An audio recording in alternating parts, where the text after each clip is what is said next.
Oi, pessoal, tudo bem? No programa de hoje a gente vai falar sobre alergias e doenças respiratórias.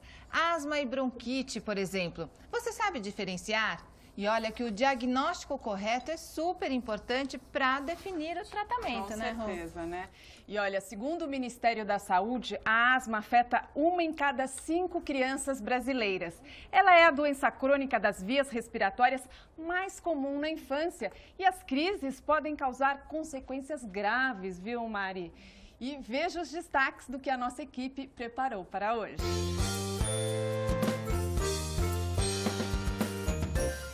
Cerca de 80% das alergias respiratórias são causadas por esse bichinho feio, o ácaro, que está aqui na minha mão, em proporções exageradas, já que ele é microscópico. E a única forma de matar esse bicho é um acaricida. Pouca gente já ouviu falar nesse produto. Essa e outras novidades você vai descobrir na reportagem completa, aqui no Papo de Mãe. Quando criança eu tinha bronquite e sofria bastante. Quando ela atacava, eu tossia muito e minha mãe corria para o hospital. Lembro que só de ver o inalador já tinha vontade de fugir. O que me ajudou muito foi a natação. Depois de um tempo nadando, o que para mim acabou virando uma brincadeira, nunca mais tive crise. Olha, bom, eu sofro disso, os meus filhos não, mas eu tenho também desde de muito criança e tal. Até vou tirar umas dúvidas pessoais. Até vamos hoje saber aqui. se é hereditário, né? É verdade. Ou se tem como evitar, né? Bom, enfim. Olha, a gente vai conhecer as histórias aqui da Maria Domicília, que tem 2 filhos, sendo que um deles tem asma, né? Isso, tá só um. Da Angélica, que tem um filho único que tem asma. A Angélica, inclusive, passou a noite em classe, porque o filho teve crise. Foi. Daqui a pouco você vai contar pra gente. Ele também, tadinho, tá ali cansadinho. Obrigada por terem vindo, apesar da noite. Com uma cara de doente. Difícil.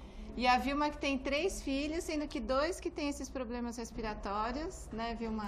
E até a gente, parece que você até tem dúvida, se chama de bronquite, se chama de asma, de né? asma. Bronquite asmática. Será que existe bronquite asmática que você estava falando? Também participam do nosso papo a doutora Rosane Bleivas Berkwerk, pneumologista infantil e alergista, e o doutor Clístenes Odir, pneumologista, professor da Escola Paulista de Medicina e diretor do Departamento de Ensino da Sociedade Brasileira de Pneumologia e Tisiologia. Obrigada pela presença de vocês aqui no Papo de Mãe. Acho que a gente até pode começar tirando essa dúvida, Roberta. Doutor, existe a bronquite asmática? Afinal, qual que é a diferença aí de uma e de outra doença ou se elas se misturam? Bom, primeiro é um prazer estar aqui. Nós vamos abordar uma doença que atinge 10% da população brasileira. Ou seja, no Brasil a estimativa é que tem 20 milhões de asmáticos. Tá?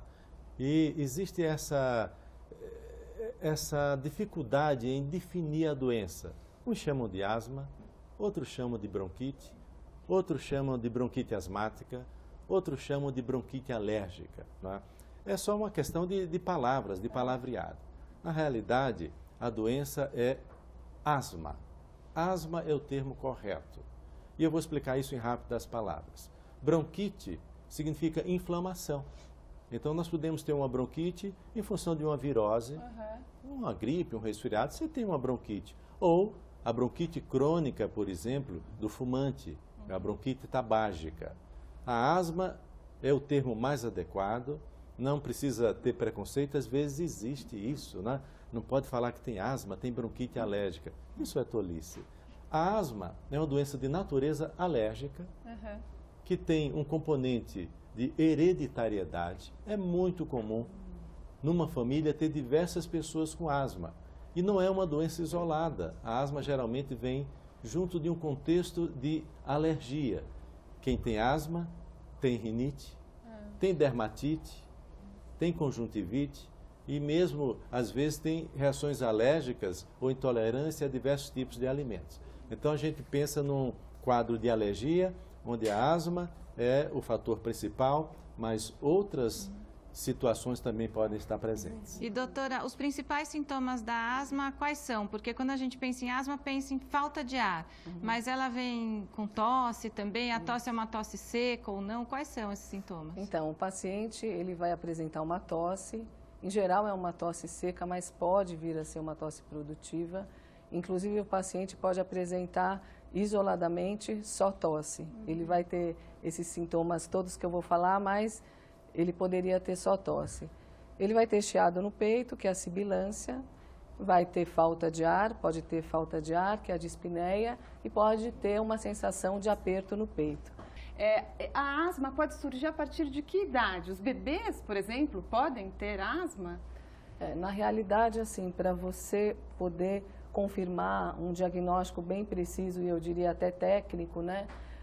Existe um exame que chama a prova de função pulmonar, que é um exame que você faz um sopro bem forte, e tecnicamente você vai ter alguns parâmetros que vão poder dizer, você tem um distúrbio obstrutivo, assim, assim, assim.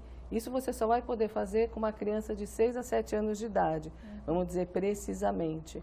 Mas crianças com menos de 6 anos podem ter asma. Em relação às crianças, mesmo sem ter esse exame, as crianças pequenas, o que acontece é que elas recebem essa designação de lactente sibilante ou bebês chiadores. Quer dizer, eles podem ou não desenvolver a doença. No caso, o seu filho como chama mesmo? Felipe. Ele está com quantos anos? Agora 13. Ele está aqui, né, Tá o Felipe? aqui. E ele começou a apresentar aí os sintomas com quantos Olha, anos? com Como foi? 2 anos. 2 anos, que coincidiu com o momento que ele entrou na escolinha. E você já tinha ouvido falar de asma? Já tinha Não, alguém na sua família na minha com família asma? ninguém, mas do lado do meu marido sim. Depois que as coisas acontecem, a gente vai fazendo o levantamento, né? Na verdade, quando ele teve a primeira crise, eu nem reconheci o que era. Eu nem me dei conta. Levei para o pediatra porque notei que ele estava muito ruim, assim, com um quadro que eu nunca tinha visto, assim, muito prostrado. Não conseguia terminar uma frase e ele falava muito. Com falta de ar mesmo. Com falta de ar. E ele tinha tosse também, né? Ele tinha pouca tosse, muito pouca tosse. Mas era mais essa falta de ar. E tinha esse chiado no peito? Ele tinha, assim, na verdade acho que não muito, porque eu nem consegui ouvir, nem percebi. Na verdade ele começou com um resfriado, evoluiu de uma maneira diferente, que eu não sabia muito bem o que era, levei até o pediatra e na hora que ele viu, ele falou assim, não, você vai sentar, você e ele vai tomar uma medicação e se ele não reagir, a gente vai ter que levar ele até o pronto-socorro. Aí eu fiquei meio em pânico, né? Porque para mim aquilo era um quadro um pouco mais sério de um resfriado, alguma coisa assim. Só para entender, doutor, porque que parte do corpo que é atingida quando a criança fica com essa falta de ar? São os brônquios, é o pulmão diretamente? Como que é? A crise de asma, ela acomete as vias respiratórias, que são aqueles canais, como se fossem pequenos tubos, pequenos canos, né, por onde o ar circula. Na realidade, o paciente que tem asma, que tem alergia, quando ele entra em contato com o fator do meio ambiente, que pode ser poeira, pó, mofo, produtos de cheiro forte, fumaça de cigarro, ácaros, ou quando muitas vezes há uma mudança brusca no clima, né, esses pacientes desenvolvem o espasmo dos brônquios. Isso é que traz a sibilância.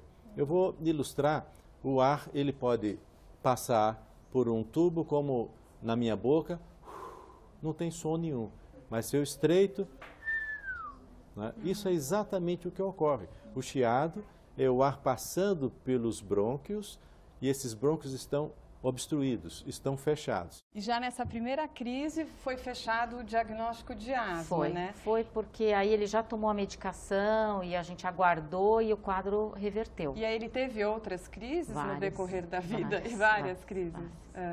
Várias, até que eu acredito fiz o tratamento correto. Existem os medicamentos para evitar que essas crises aconteçam, que é um tratamento de manutenção, cujo objetivo é fazer com que o paciente possa ter uma vida normal, possa praticar exercícios e não ficar recluso, nada disso. O objetivo realmente é que ele tenha uma vida normal. Hoje está controlado ou ele continua Hoje ele está bem controlado, está bem controlado. Acho que por conta do que a doutora está dizendo, porque aí ele entrou num tratamento a longo prazo. Preventivo. que eu precisei me conscientizar bastante, ele também, para que a gente continuasse mesmo quando ele estava bem. Né? E a Angélica, como você descobriu que o Caio tinha asma? Foi difícil para fechar esse diagnóstico? Na verdade, a gente está numa fase de descoberta ainda. Porque ele teve umas crisezinhas, assim, como se fosse uma gripe muito forte, isso quando eu tinha 3 anos. Ele Também está com quantos anos? Ele está com 11. Também coincidiu com a fase de separação, né? Eu com meu ex-marido, e psicólogo e tudo mais, porque ele sofreu bastante. Então, a gente não deu conta que era alguma coisa mais grave. Sumiu, nunca mais. Quando ele chegou na fase de 9 para 10 anos, ele começou de novo. Também com um problema na escola, foi sempre assim, quando tem algum problema de fundo emocional nele, alguma coisa aparece. Desencadeia, E aí ele teve um probleminha na escola, que ele não queria ir para a escola, eu acho que a professora falou muito alto com ele, ele é muito tímido. E nisso tudo começou, e ele fica assim, ele não consegue falar realmente o que ele sente, ele fala que ele está quebrado. Porque ele sente uma dor muito forte no peito, né? Por ficar fazendo muito esforço para respirar. Aí sempre quando ele acorda à noite, que ele teve uma crise durante a madrugada, ele fala, mãe, eu tô quebrado. Então ele não consegue ter pique para correr, para brincar, e ele adora, ele é muito ativo. Hoje ele está quebrado.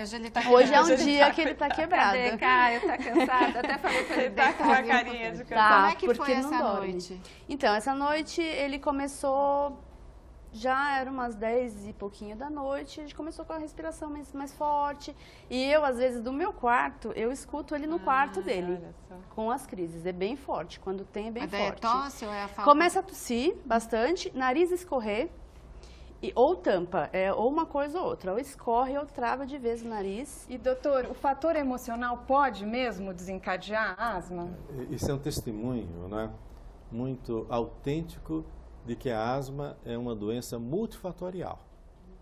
E muitas vezes você tem que agir na condição doméstica, pela presença de fatores desencadeantes. Às vezes tem animais, gato, cachorro, pássaros, tem fumantes em casa, tem mofo, tem carpete, etc, etc. O fator emocional, aliás, quando Hipócrates descreveu asma pela primeira vez, ele vinculou com a doença de natureza emocional. E hoje ainda continua sendo muito verdadeiro. Isso realmente influencia a asma. E outro aspecto que você chamou a atenção, a associação de asma com rinite. O Caio, eu comecei agora um tratamento num hospital, já referência para criança mesmo. E aí ela pediu muitos exames, esse exame que a doutora falou, né, do sopro, e passou alguns medicamentos agora para aliviando já os sintomas, tanto do narizinho quanto, né, do próprio respirar mesmo. Vilma, dos seus 3 filhos, 2 têm a doença, né? Qual que é a idade deles? 9 anos o Pedro e a Bia, 14. E como é que são os sintomas deles? Ele sente falta de ar, né? A barriguinha fica bem para dentro assim, fica tipo um buraco mesmo assim. Aí eu fiquei super assustada. Mas aí o médico falou assim, olha, ele vai ter que ficar internado. Aí a hora que ele teve alta, a oxigenação dele estava baixa e passou o tratamento no AMA. Foi muito bom para mim e para ele principalmente. Mas Vilma, ele tem isso desde pequeno? Tem desde pequeno. Mas assim, as crises é que igual ela falou, né? Alguma coisa emocional que eu nem sabia. Às vezes ele... Até qualquer coisinha que fosse muito grave assim para ele, para mim não. Às vezes eu proibia ele, você não vai jogar videogame, você não vai pra rua. Aí ele ficava meio triste e tal. Aí eu ficava até me sentindo culpada, porque eu falei, agora ele ficou ruim, né? A gente sempre se sente culpada. Aí eu me sentia culpada, porque ele ficava um pouco cansadinho, tudo. Mas agora eu estou muito mais atenta, as crises dele estão bem demoradas. Mas a mãe não pode se sentir culpada, tem que proibir o videogame mesmo, né? Não é porque tem asma que vai poder fazer tudo também, né? A asma não é a doença do não, né? Muito pelo contrário. A criança asmática, ela deve fazer exercício. O exercício ajuda ao controle da asma. O precisa é escolher o exercício adequado e o ambiente adequado. Por exemplo, a natação. Eu acho que a gente pode abordar esse tema, e a Rosane também tem grande experiência. Existe essa ideia de que natação é bom para tratar a asma. Natação é um exercício como outro qualquer. Se a criança não gosta de natação, ela pode fazer tênis, basquete, jogar futebol, o esporte que ela quiser. Eu proíbo ele. Você proíbe? Não... Pois é. E ele quer jogar? E você ele não louco, deixa? ele leva a bola dentro da mochila, da bolsa da escola, para jogar bola no recreio. Eu não deixo ele jogar na minha casa, ele fica louco. E o aspecto da natação, para algumas crianças, né, é ruim. É pela natação? Não. É Pelo que cloro, as crianças se expõem ao cloro. O cloro é irritante, é cândida. Né? Então, muitas vezes, mesmo aquela pessoa que não tinha uma asma desencadeada, quando vai para a natação, como toda criança, a asma se desencadeia porque ela passa a ter contato com o cloro. Então, a criança asmática não deve fazer natação em piscina com cloro. É porque tem hoje tratamento sem cloro também para piscina, aí de repente tem que procurar esse. Agora, Vilma, eu só queria entender, então, demorou até você perceber ou ter um diagnóstico de que o que ele tinha era asma, né? Ou bronquite asmática. Te falaram bronquite asmática, mas quer dizer, você sempre tratou como se fosse assim, gripe, alguma coisa. E o seu outro filho que tem asma asma também também é uma menina? Falaram médica que é alérgica. Cada um é asmático, outro é alérgica. Eu fiz, tirei cortina, tapete, né? Animal, tudo. Aí ela melhorou bastante. Que a dela era mais fácil, eu achei mais fácil do que a do Pedro. Entendi. Porque a dela eu tirei o mofo de casa, comecei a limpeza. Consegue controlar. Trocar lençol de cama, a médica falou para mim, né? Com frequência, travesseiro. Aí eu consegui controlar mais, mas os dois usam bombinha. E na sua casa tem alguma outra pessoa que tenha asma? Não, os dois. O pai deles tinha asma. Então, quer dizer que você está fazendo esse tratamento preventivo e eles usam algum medicamento? Eles acompanham no AMA, né? Tá. O Pedro faz tratamento. Então, olha, no próximo bloco a gente vai falar ainda mais sobre prevenção, sobre tratamento, porque a gente vê que tem muita coisa mesmo, né? E vamos mostrar também uma casa com crianças alérgicas e dar dicas para famílias que convivem com este problema.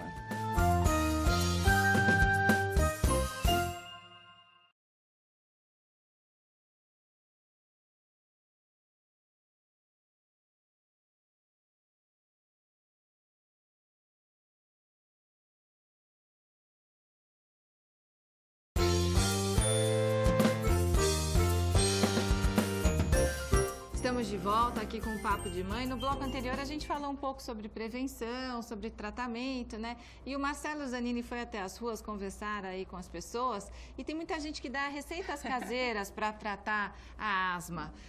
Será que isso funciona? Não funciona? Até quero saber a opinião dos médicos, mas antes a gente vai ouvir então as receitas da dona Iranilda.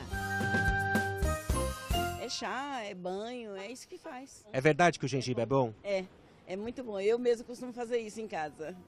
Principalmente para tirar dor do corpo, dor de cabeça. Eu gosto. É bom para os brônquios, né? É bom, é ótimo. O que mais? Bom, eu gosto assim de hortelã, entendeu? Chá de hortelã é bom. Às vezes ninguém pode não conhecer. Folha de laranja é bom, né? Ele acalma. E aquela inalação caseira que põe um pano com água quente? Já fiz muito, até com eucalipto. Como que é? Você ferve o eucalipto, né? Você põe dentro de uma tigela e você põe uma toalha em cima do rosto, cobre a cabeça e você fica inalando aquilo. É ótimo também. Funciona? Funciona bem. E aí, doutor, o que a gente pode falar das dicas da dona Iranilda? Eu acho que as dicas da dona Iranilda só valem pelo afeto, pelo carinho da mãe que quer atenuar o sofrimento de um filho. Quer dizer, mal não vai fazer? Vai fazer sim. Pode fazer mal, Pode então? fazer mal, sim. São absolutamente inócuas e podem ser inadequadas. É mesmo? Uma criança que tem broncoespasmo e vai fazer inalação com eucalipto, que é uma substância irritante, ela pode piorar. Olha Quer dizer, que coisa. não se concebe mais esses tratamentos alternativos frente àquilo que a medicina oferece, que permite um controle eficaz da doença, permite evitar as crises e minimizar o risco de complicações graves. Então tem que tomar perceber, cuidado, né, doutora Rosane, essas complicações graves? Porque, por exemplo, a Vilma contou que não percebeu, chegou lá no médico, o filho teve que ser internado, né? Eu imagino aí que muitos pais fiquem muito preocupados, né? Quais os sinais aí que a coisa está grave e tem que correr para um hospital, por exemplo? Bom, se aquilo que a gente estava falando inicialmente, se o paciente ele já tem alguma orientação, já sabe que isso é uma crise de asma, então, por exemplo, ele vai usar um broncodilatador na sua casa. Se você vê que você está usando o broncodilatador, não está tendo uma melhora, essa tosse piora, essa falta de ar piora progressivamente, esse aspecto que uma de vocês falou, que a criança não consegue completar uma frase completamente. Se você vê que essa dispneia, isso está se agravando, é o momento de eu ir ao pronto-socorro. Então, não deixa chegar numa situação que a saturação, essa medida do oxigênio vai chegar. E também um aspecto importante, o paciente ele fica cansado e ele usa a musculatura acessória. Então, aquilo que ela falou, né? Que afunda o diafragma, que tem uma retração de fúrcula, afunda aqui.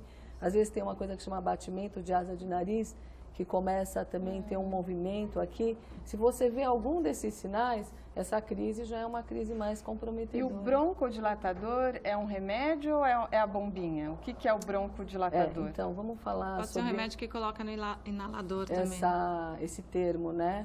Na verdade, esse é um termo que os especialistas, eles não gostam, porque já é chato você falar assim, bombinha, já é uma bomba pequena, quer dizer, já é uma situação de terror, de explosão. Então, é uma coisa pejorativa, as pessoas nem gostam, mesmo as mães que utilizam. Isso. Então, em resumo, é um spray, né? Tem vários nomes, ou um aerosol dosimetrado, ou um nebulímetro, mas vamos falar de uma maneira fácil, é um spray que você pode utilizar, vamos dizer, nas crianças menores, você pode utilizar com a ajuda de um espaçador, que é um tubinho de plástico, e uma máscara acoplada no rosto. Isso vai fazer com que a medicação chegue na velocidade correta nos pulmões e que não haja perda da medicação. E pode ser também um remédio que coloca no Nebulização. inalador, né? Também pode ser. Para quem tem o inalador em Também, casa. mas nos últimos tempos, nos últimos anos... mais prático o spray. Tem se utilizado e tem se orientado mais à utilização do spray, porque a deposição pulmonar vai ser melhor e mais rápida. E alguma de vocês usou essas dicas caseiras? Vocês fizeram alguma coisa? A Domicília fez mas alguma eu vi coisa? várias. Você ouviu, mas assim, não as fez? mais estapafúrdias.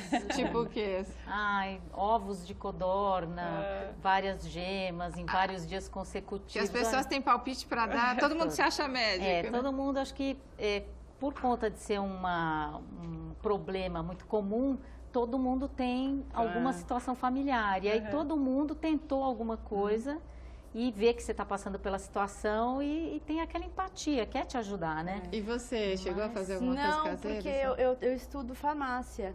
Então, eu já estou mais habituada com as coisas que os professores ensinam pra gente. Então, eu não caí muito nessa, não. Eu já fui diretamente pro tratamento. E a Vilma? Eu não, mas já me falaram assim de simpatias que eu falei, eu não vou fazer isso com meu filho. Umas coisas horríveis, eu falei, não. E os filhos Tinha a história da tartaruga, não tinha uma história de Tem a tartaruga, mas não tem nada a ver. Não tem nada. Não tem como se... A história da tartaruga é o seguinte, é uma negociação. Né? Toda criança quer ter um gatinho, um cachorrinho, etc. Aí você, para não tem evitar pelo, que ela se não dá exponha, alergia, né? Aí você dá uma tartaruga ou um aquário. E os filhos de vocês usam o spray, não a bombinha? O meu anda sempre com ela. Com ela com a bombinha, né? Mas assim, eu queria só dizer que ele tem 13 anos, né? E eu acho que ele sofre muito dessa coisa da bombinha. Ele odeia esse nome, ele não fala pra ninguém. E ele tem vergonha de usar assim na frente das pessoas? Não, na verdade, assim, quando ele precisa, ele usa e ponto. Sabe o que é pior? É você ter a crise de tosse perto das pessoas. É horrível. Porque eu já tive até aqui gravando o programa e as pessoas ficam muito aflitas, aí você fica mais aflita ainda porque as pessoas estão aflitas à sua volta, aí você tosse mais. E por que ele não gosta? Ele não gosta porque assim, os amigos já brincam com ele, tipo assim, vai Felipe, pega sua bombinha aí, cadê sua bombinha? Vai lá. Então assim, eles sabem que ele tem que ele precisa andar com essa bombinha e aí, no mínimo sintoma, eles já estão meio que pegando no pé dele. Então ele não gosta, é uma coisa... E a Angélica? No Caio usa também.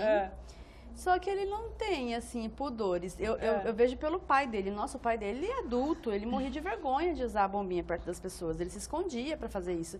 E o seu filho já usa isso ou não se acostumou? Ele leva a bola e a bombinha. Mas assim, até agora eu estou em dúvida ainda. Pode jogar futebol mesmo? Pode, doutor, jogar futebol. Esse é um aspecto muito interessante. Existe a asma induzida por exercício. Esse termo os médicos não gostam muito. Na realidade, é o broncoespasmo. Algumas crianças, geralmente adolescentes, quando fazem exercício, eles têm broncoespasmo. Isso porque ele aumenta a velocidade do fluxo de ar no pulmão, esse ar não é filtrado, não é aquecido, ele faz broncoespasmo. Isso pode ser revertido absolutamente. 10, 15 minutos antes do exercício, fazer o uso da medicação em spray, 2, 3 jatos, e a criança vai jogar bola, vai fazer exercício normalmente. Então anda com a bombinha e com a bola. Pronto. E aí, doutora Rosane, as mães encontram essa medicação de graça no SUS? Então, no SUS, a partir de 2012, foi instituída a liberação de 3 medicamentos. Em 2013, o fornecimento dessa medicação diminuiu em 16% o número de internações no Brasil. Então, foi uma coisa muito boa. Então, eu acho que o mais importante, isso é tema, às vezes, até de a gente conversar em congressos, é a aderência ao tratamento. Porque a pessoa está se sentindo bem, está sem crise, e abandona o tratamento. Isso não pode, Não pode acontecer. Então, vamos ver mais uma entrevista do Marcelo Zanini nas ruas, desta vez, na porta de um pronto-socorro infantil em São Paulo. Ela teve broncoespasmo, de uma hora para outra piorou bem.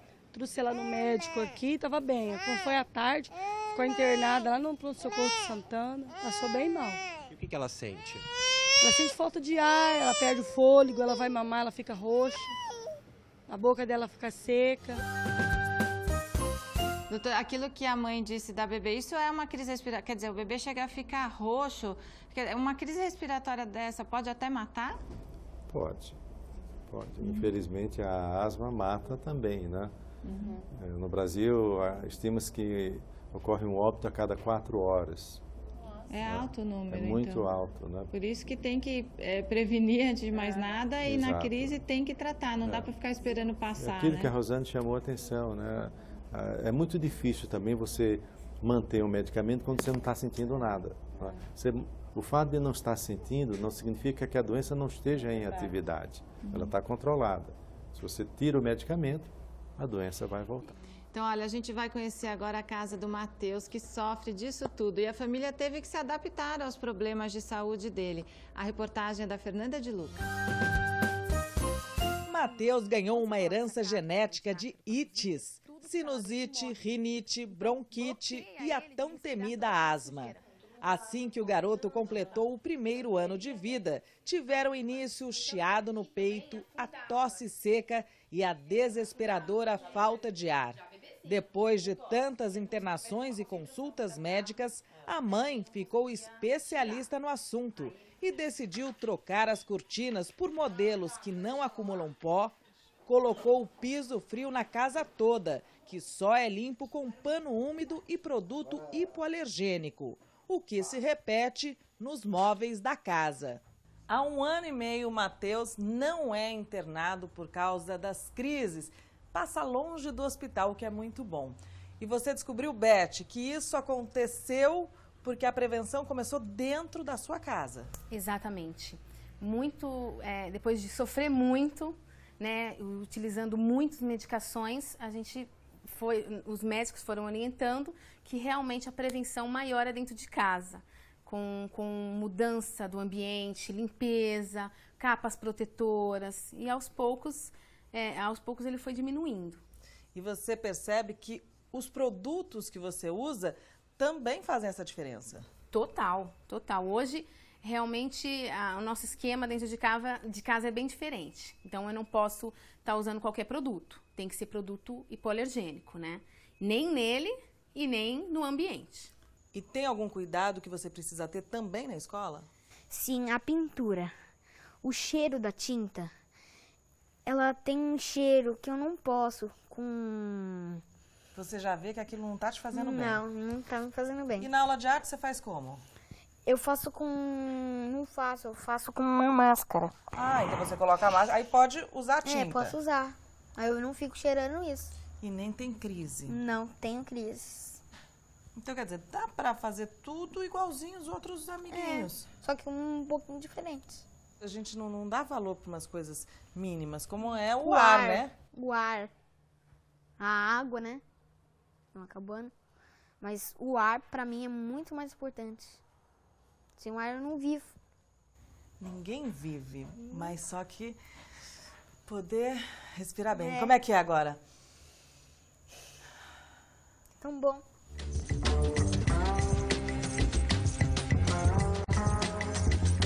Hoje no mercado já existem produtos para amenizar as crises. No Brasil é coisa de pouco mais de 20 anos, né? Isso mesmo. E a gente tem exatamente o quê? Nós temos agora uma série de produtos para os diversos tipos de alergia. Por exemplo, para as alergias respiratórias, nós temos as capas protetoras de colchão e travesseiro antiácaro.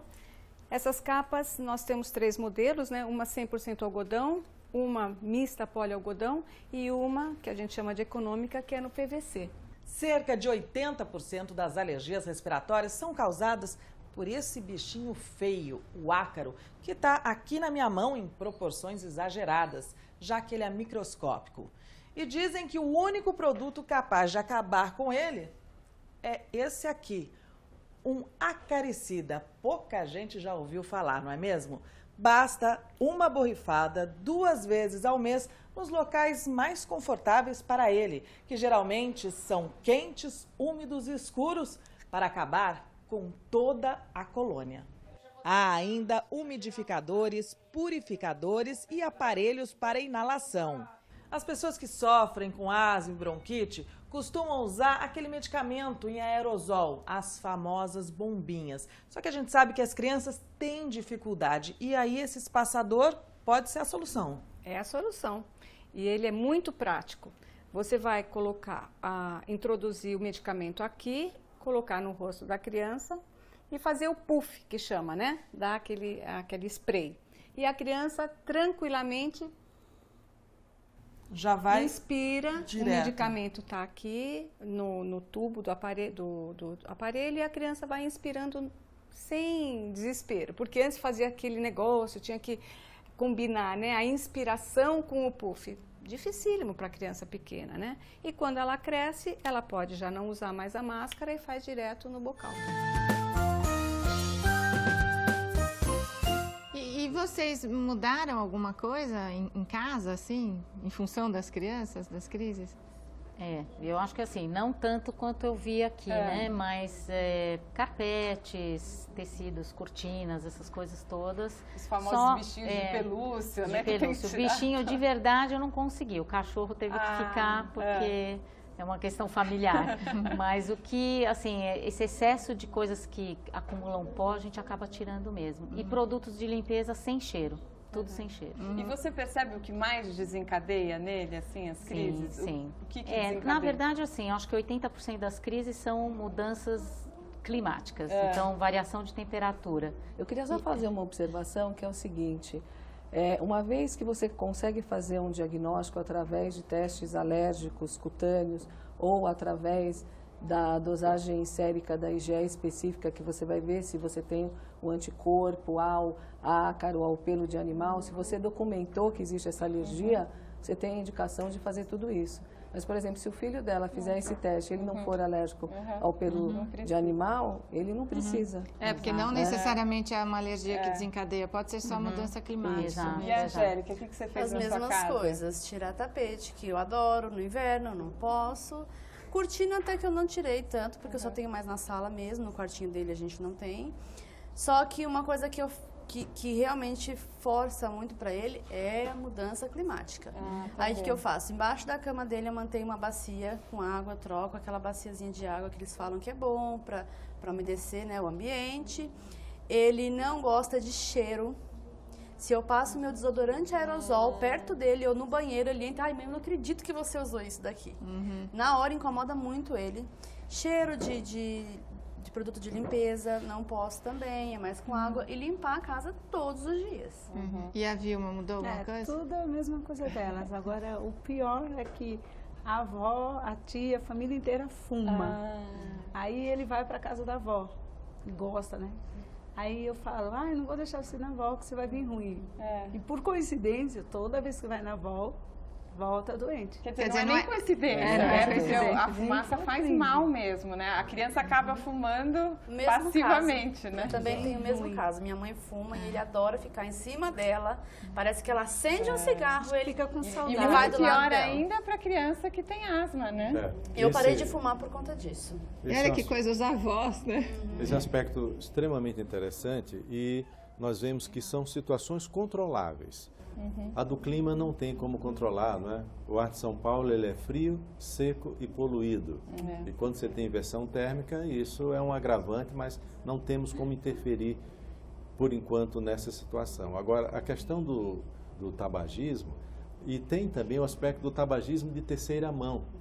Quer dizer, nem precisa estar fumando, mas se fumou e as substâncias do cigarro estão na roupa ou no cabelo, você pega uma criança, põe no colo, né? Aquela criança vai estar se expondo a essas substâncias também. Doutora, eu vou ter que chamar o próximo bloco, a gente fala ainda mais sobre cigarro para dar um puxão de orelha nesses avós, então, hein? Que os avós, o avô dos meus filhos fuma também, eu vivo brigando com ele por causa disso. Ó. Então, o Papo de Mãe sobre doenças respiratórias volta já. Fique com a gente aqui na TV Brasil.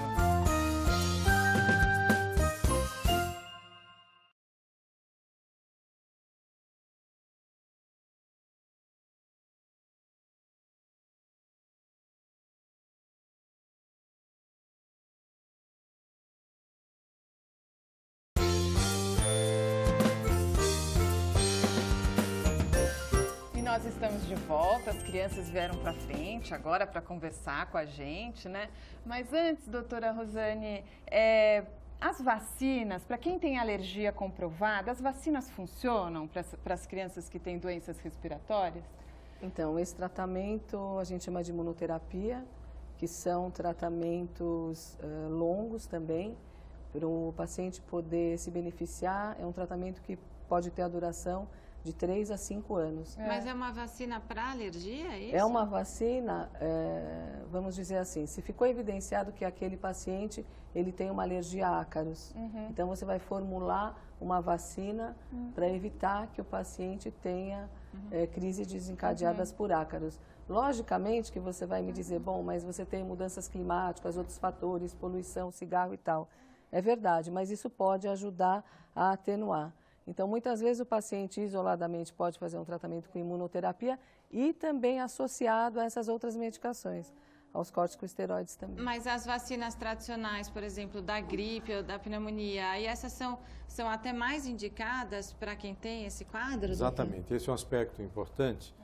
As crises de asma, sobretudo as mais graves, geralmente estão associadas com infecções virais. Os vírus estão aí no dia a dia provocando gripes, resfriados, sinusite, etc. Então, na medida que o paciente ele tem o risco de ter uma gripe, ele também tem um risco menor de ter uma crise grave de asma. Maior. Se ele tem o risco de ter a gripe, ele tem um risco maior de ter asma, é isso? Exato, de ter uma crise grave de asma. E a vacina pode evitar uma gripe, né? E, em consequência, também evitar uma pneumonia. Então, é super importante para qualquer pessoa que tem doença respiratória fazer a prevenção de infecção, tanto da gripe como da pneumonia, com as vacinas correspondentes. O Felipe toma vacina todo ano? Toma, todo ano. E acho que também ajudou muito, porque adoece menos de gripe, né? Porque a gripe desencadeia a crise de asma. Qualquer também, infecção respiratória pode desencadear uma crise de asma. O Caio toma também? Angélica, e os seus filhos, Vilma, tomam também? O próprio médico do AMA, ele porque indica, você tem que ir fazendo tudo para tentar prevenir, né? São os grupos de risco, né? Quem tem doenças respiratórias, etc. Agora, vocês, assim, quando começaram o tratamento e tal, que a gente vê que é com corticóide, cortisona, né? Vocês chegaram a ficar, assim, com medo dos filhos fazerem esse tratamento e terem alguma... como é que fala? Alguma reação, algum efeito colateral? Eu cheguei, sim. Assim, claro, muito por ignorância, porque você não conhece a extensão da ação do remédio, mas eu li várias bulas e li muito a respeito, então eu tinha medo com relação à questão de crescimento, né, que tem alguns dados aí, mas assim, eu acabei sendo vencida ao longo do tempo pelos fatos, né, porque realmente eu não vi nenhum efeito colateral e ele se equilibrou muito melhor. E às vezes você não tem tinha opção mais crise. mesmo, né? Tem contraindicação, doutora? Quer dizer, quando a gente fala em cortisona, vai ficar inchado ou pode prejudicar aí o crescimento? Tem esses riscos ou não? Na verdade, se você utilizasse os corticosteroides via oral, quando há muitos anos atrás não existiam esses dispositivos, é verdade que por um tempo prolongado você pode ter efeitos colaterais, como esse inchaço que você está falando, osteoporose, catarata, glaucoma. Baixo crescimento também? Alteração da estatura, sim, o corticoide oral. Mas o corticoide inalatório na forma de spray, ou esses dispositivos que a gente falou, ele não vai causar isso. Os estudos científicos mostram que a estatura final prevista para o paciente, ela é atingida.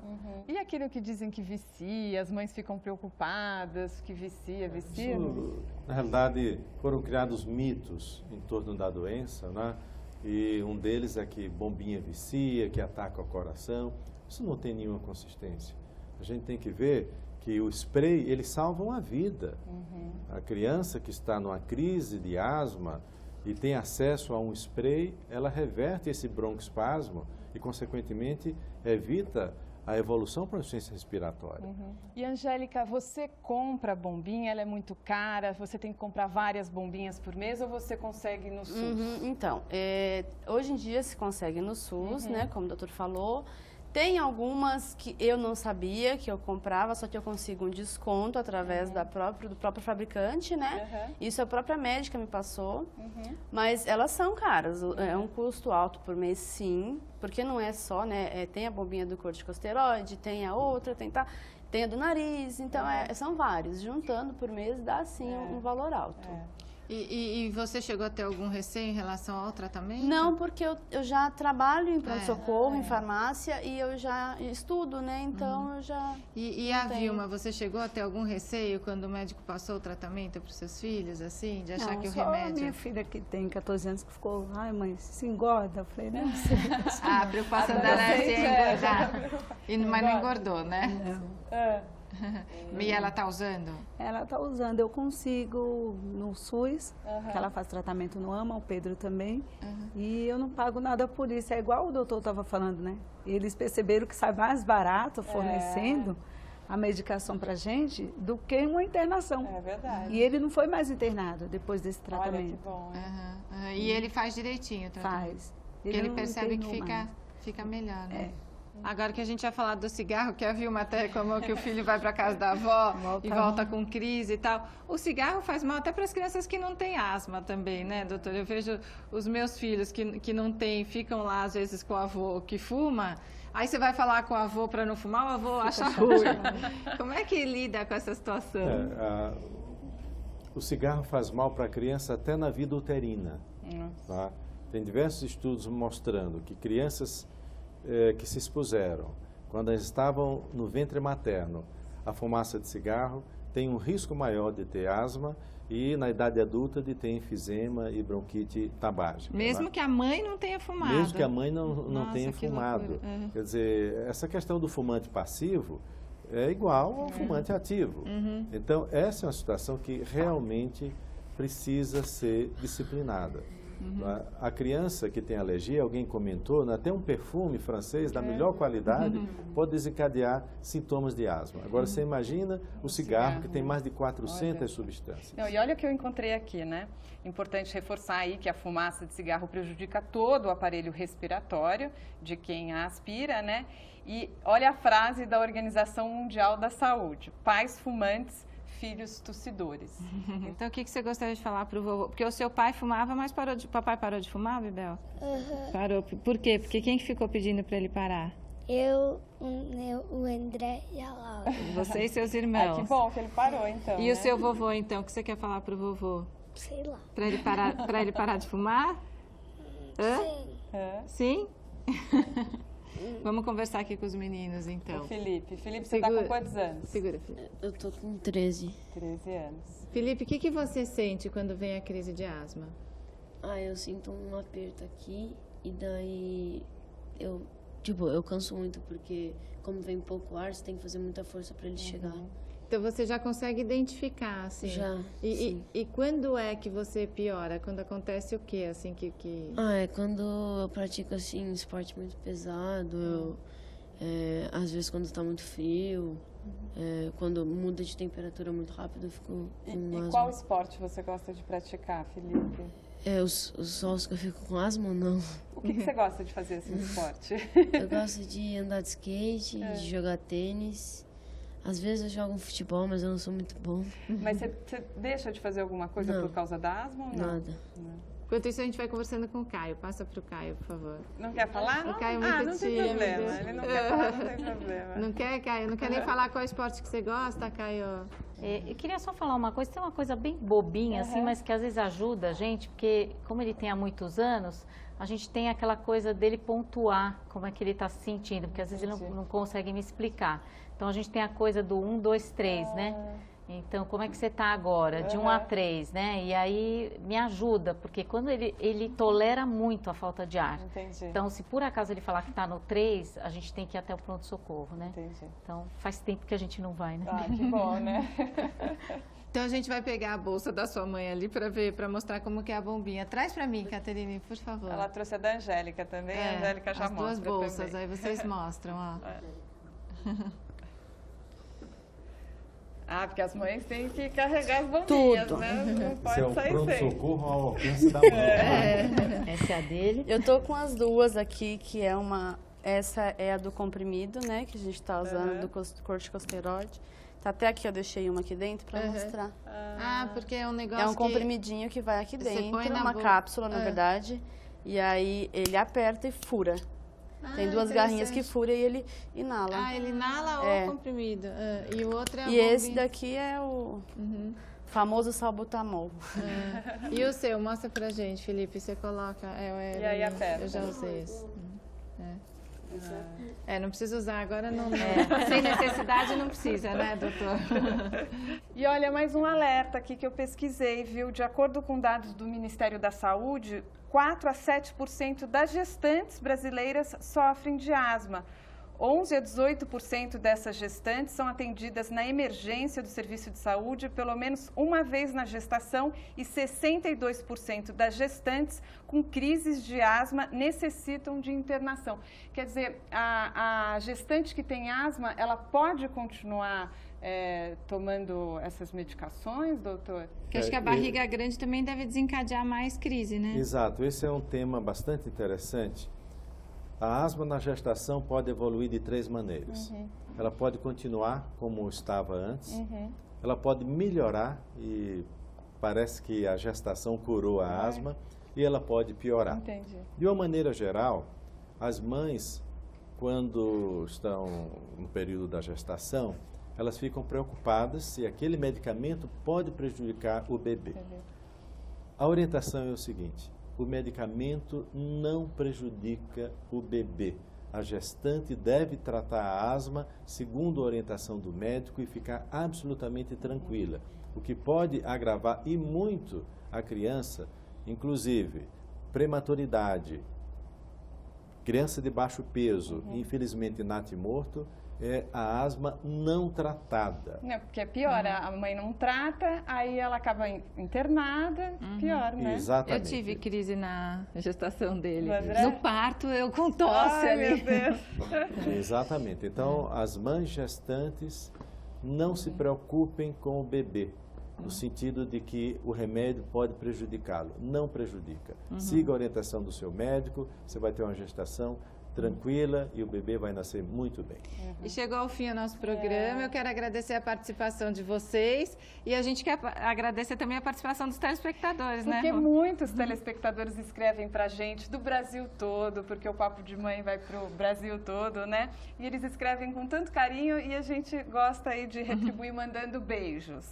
Então hoje a gente vai mandar beijo para Damares Tavares, do Recife, para Karen Sarges, mãe do Miguel, de Belém, a Patrícia Lima, mãe da Nicole, do Rio de Janeiro, a Joyce Moreira, mãe da Ânia, de Lapão, na Bahia, e a Maria Elaine, mãe do Jefferson, Gabriel, Isabelle e Laura, de São Paulo. Então, um beijo para todos esses telespectadores queridos que escrevem para a gente, né, Mari? Isso, Rui. Ó, lembrando que dia 21 de junho é celebrado o Dia Nacional de Combate à Asma, não é isso? Então, sempre chamando a atenção, né, para isso e porque tem que ter o diagnóstico correto para fazer o tratamento correto, né? Então, obrigada por terem vindo. Vou passar uma última rodada com vocês, então. Quiser mandar beijo, divulgar site, até para ajudar mais os telespectadores que quiserem mais informações, né? Quero mandar um beijo, então, para a Júlia, que não está aqui, que não é asmática, mas que também convive com a doença, né? Beijo para ela. Eu quero agradecer vocês, porque a gente participou, mas quem ganhou foi a gente, porque a gente tirou muitas dúvidas, né? E muito obrigada. Obrigada. E também quero agradecer, que eu aprendi bastante coisa também. E já sabe que ele pode jogar futebol, ele vai ficar ele vai ficar mais feliz. A doutora Rosane. Eu queria agradecer a oportunidade de poder falar. É sempre bom a gente falar de educação em asma e divulgar a doença e divulgar que tem tratamento, isso é muito importante. E eu queria deixar meu contato, que é o www.alergiapneumologia.com.br. Obrigada, doutora. E o doutor? Eu quero agradecer, é um prazer muito grande e, sobretudo, deixar uma mensagem de otimismo. A asma não é mais aquela doença que parecia uma sentença. Hoje a asma, apesar de ser incurável, ela é absolutamente controlável. Os medicamentos, a maior parte das vezes, têm uma acessibilidade patrocinada pelos próprios programas do governo. E dá para ser feliz mesmo sendo asmático. Ai, que bom. Doutor, tem algum site para deixar? Eu recomendo que as pessoas acessem o site da Sociedade Brasileira de Pneumologia e Fisiologia. Eu acho que depois vocês vão divulgar esse bpt.org.br e tem bastante orientação sobre asma. Tá legal, obrigada, doutor. Ótimo. Então, eu quero dizer para vocês, olha, que na próxima semana, né, no próximo programa, a nossa conversa vai ser com mulheres que ficaram grávidas assim, de surpresa. Aquela história de achar que nem podia engravidar e daí o filho veio quando elas menos esperavam. E durante a semana você pode acompanhar o Papo de Mãe pelo portal e nas redes sociais. E semana que vem tem mais aqui na TV Brasil. Até lá, tchau! Tchau!